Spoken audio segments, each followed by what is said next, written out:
katanya itu ada info. Ada satu Habib yang bodoh itu lebih mulia daripada 70 orang alim non itu salah itu salah. Menurut saya tidak semacam itu. Saya pribadi al asal huwal ilm, al hujjah huwal ilm. Dulu hafizahullah guru saya Syekh Said Foda ya ini.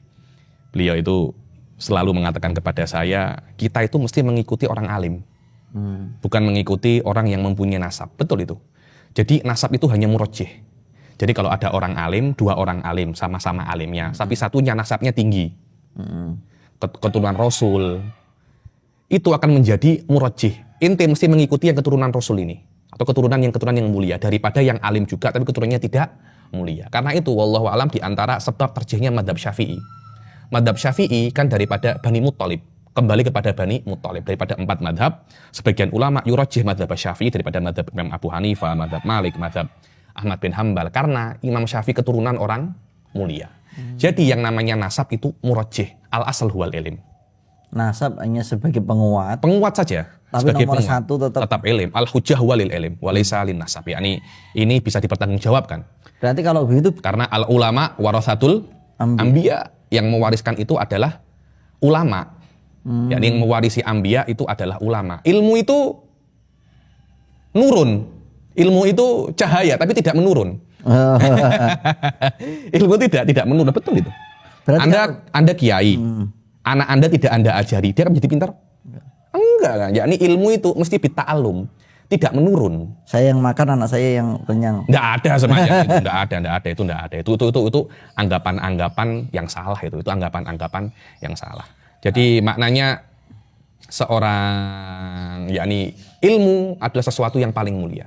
Suatu yang paling mulia. Sahih. Cuma, apa? Misalnya nih, satu orang alim non Habib, ya non Zuriyah, itu tetap lebih utama daripada 70 Habib tapi yang tidak alim. Secara apa ya? Secara mutakalimin, memang semacam itu. Kalau kita mau melihat hujjatul syariah ya, kita mesti mengikuti ulama. Dan habaib itu ada yang ulama dan ada yang bukan ulama. Untuk masalah mengikuti, kita mesti mengikuti apa namanya? Ulama. Tidak boleh kita mengikuti yang bukan ulama. Siapapun keturunan dia. Bukan hanya habaib saja, bukan hanya keturunan Rasul saja. Kan tetapi siapapun yang bukan ulama, tidak boleh kita ikuti. Siapapun itu. Tapi kalau ada satu orang biasa, alim. Satu orang sayyid, alim. Kita mengikuti sayyid yang alim ini. Kenapa? Karena ini sebagai murajjih. Ini satu sayyid yang tidak alim. Ini satu orang yang bukan sayyid tapi alim. Kita tidak boleh mengikuti ini. Oh, kita mengikuti ini daripada keturunan Rasul. Tidak bisa semacam itu. Keturunan Rasul murajjih. Kita mesti menghormati dia karena nasabnya bersambung kepada Rasul. Maknanya jangan menyakiti dia. Jangan menyakiti dia. Tidak ada kewajiban mengikuti ya? Tidak ada kewajiban mengikuti. Tidak ada. Wallahu a'lam, sehingga saya paham tidak ada mengikuti itu. Misalnya ada khilaf banyak. Pendapat-pendapat ABC. Terus kemudian ini keturunan Rasul ngomong A begitu, yang ini orang alim ngomong B. Kita tidak ada kewajiban syariah wajib mengikuti pendapat yang keturunan Rasul. Kalau sama-sama alimnya, keturunan Rasul alim, ini juga alim, sama-sama alimnya, dan Anda kategorinya orang awam. Jelas Anda wajib untuk mengikuti yang sayyid yang alim. Kenapa? Karena alim itu murajjih. Kalau sayyid itu murajjih. Kalau Anda bukan orang awam, Anda orang alim, Anda tidak wajib mengikuti yang A ataupun yang B. Anda boleh ijtihad sendiri, tidak ada masalah. Saya katakan dari awal, an-nasab murajjih walaysal asal. Itu adalah kata kunci di dalam masalah syariat.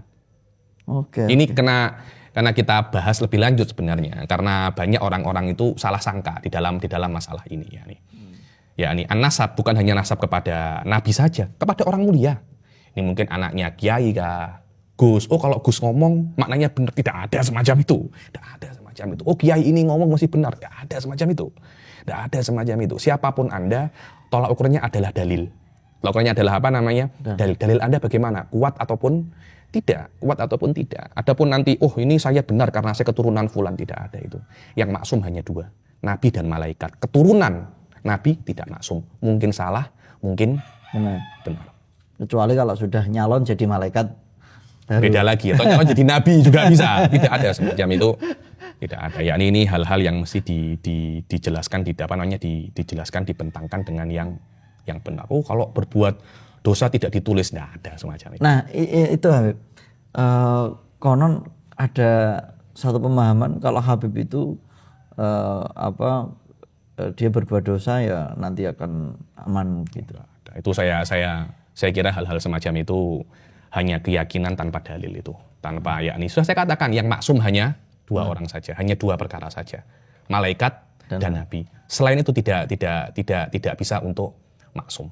Tetapi mungkin kalau Anda mengatakan bahwasanya keturunan nabi, Anda mempunyai darah-darah nabi, bukannya nabi, keturunan kiai, mempunyai darah-darah ulama, dia akan lebih mudah cenderung ke perbuatan baik, tidak ada masalah. Karena saya kira nasab itu mempunyai efek ya. Nasab di dalam Islam, nasab mempunyai efek. Ada efek baik, juga ada efek buruk. Tengok di dalam kisahnya siapa itu namanya? Siti Maryam, ketika dia itu kan hamil kan. Hamil tanpa ada ayah.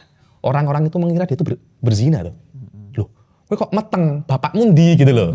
Akhirnya orang-orang itu mengatakan kepada Siti Maryam, ya ukhta Harun, makana abuki imra'a sau'in wa makanat ummuki baghiyah. Wahai ukhta Harun, yakni orang yang ibadahnya sama seperti Nabi Harun, yakni ayahmu itu bukan orang buruk dan emakmu itu bukan penzina. Kok iso awakmu koyok ngene? Karena keburukan itu menurun gitu loh. Kalau ayah dan ibumu itu bukan orang baik, biasanya kamu juga bukan orang baik gitu loh. Maknanya keburukan itu bisa menurun. Maknanya kalau ayahmu buruk, biasanya kamu juga buruk biasanya loh. Dan ini bukan saya yang mengatakan. Tengok bagaimana Allah ketika Nabi Nuh berdoa kepada Allah.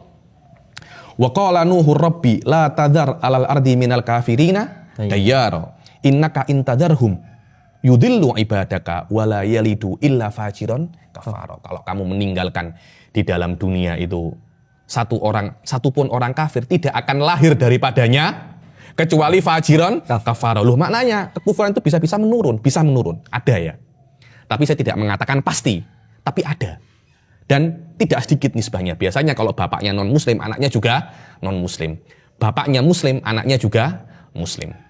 Bapaknya kiai, biasanya anaknya itu juga pintar, biasanya. Saya tidak mengatakan pasti. Iya. Biasanya semacam itu.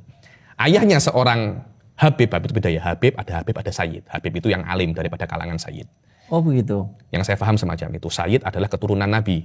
Habib keturunan Nabi yang mempunyai ilmu. Kalau ayahnya itu Habib, anaknya biasanya juga Habib. Kenapa ya? Karena itu al ilmu nurun tadi itu. Al ilmu apa namanya? Nurun biasanya. Kenapa ya? Karena dia akan mendapatkan kesempatan yang lebih besar untuk belajar kepada ayahnya dan circle ayahnya, dan itu normal. Tajuddin As-Subuki alim, ayahnya Taqiyuddin As-Subuki. Begitu pula lihat bagaimana nasab mempunyai efek baik kepada seorang anak. Di dalam surat Al-Kahfi. Apa?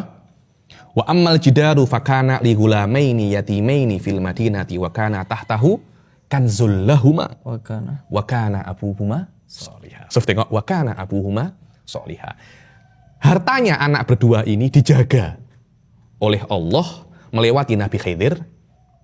Sebabnya apa? Kana abuhuma sholihah. Ayahnya kedua orang ini adalah orang-orang soleh. Dijaga loh. Padahal para ulama mengatakan yang soleh itu bukan ayahnya langsung, yang nomor 7.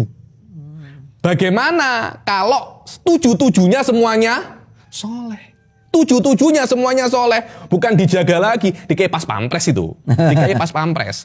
Maknanya ada sebuah efek baik daripada nasab dan juga ada efek buruk daripada nasab. Saya kira disinilah letak ukur keistimewaan para habaib. Yang saya lihat nasab-nasabnya mereka itu dipenuhi dengan orang-orang soleh, dipenuhi dengan orang-orang alim. Kalau Anda lihat orang-orang zaman dahulu pada kalangan habaib, kitab-kitab mereka banyak, amal-amal itu mereka banyak, ya otomatis ada percikan-percikan yang menurun ke anak-anaknya zaman sekarang. Dan itu saya kira sesuatu yang normal daripada sunnatullah yang ada dalam dunia ini. Wallahu a'lam.